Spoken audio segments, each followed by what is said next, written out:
माझंही तसंच आहे. आणि म्हणजे 12वीच्या सुट्टीत जर मी महाभारत वाचायला घेतलं नसतं तर.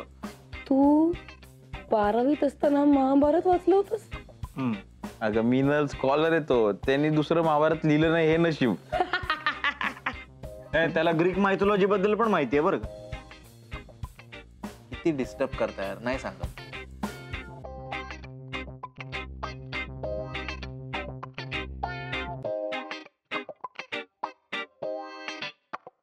बर सांगतो. तर झालं असं की 12वीच्या सुट्टीत मी महाभारत वाचत होतो. त्यात मी इतका गढून गेलो की रात्रभर मी ते वाचतच बसायचो. आणि ते करताना जागरणाने मला दुसऱ्या दिवशी ताप आला. किती वीक आहेस तू स्कॉलर. जागरणामुळे ताप आला? कारण एक दिवस जागलो नव्हतो मी, सलग 6 रात्री जागलो होतो. अख्खं महाभारत संपवलं होतं मी. आणि ज्या दिवशी ताप आला त्या दिवशी IITची एंट्रन्स एक्झाम होती. त्यामुळे एंट्रन्स एक्झामला जाऊच शकलो नाही.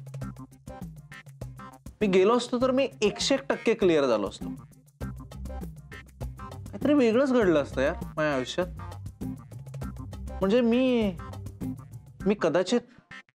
एक मिनिट अखेर डॉक्टर सुजय साठे यांनी थुंकी मुक्त मनुष्याची निर्मिती केलेली आहे.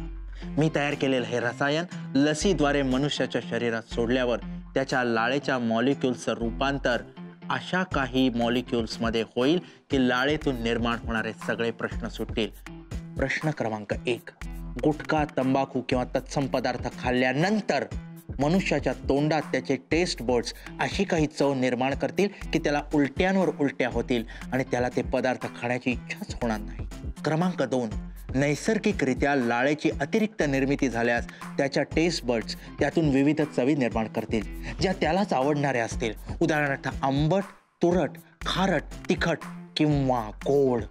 म्हणजे ती लाळ ही मनुष्य तोंडाद्वारे बाहेर फेकणार नाही. इन शॉर्ट, रोगी किंवा निरोगी कुठलाच माणूस यापुढे थुंकणार नाही. स्वच्छ भारत, सुंदर भारत, सशक्त भारत. राष्ट्रपतींना फोन लावा रे.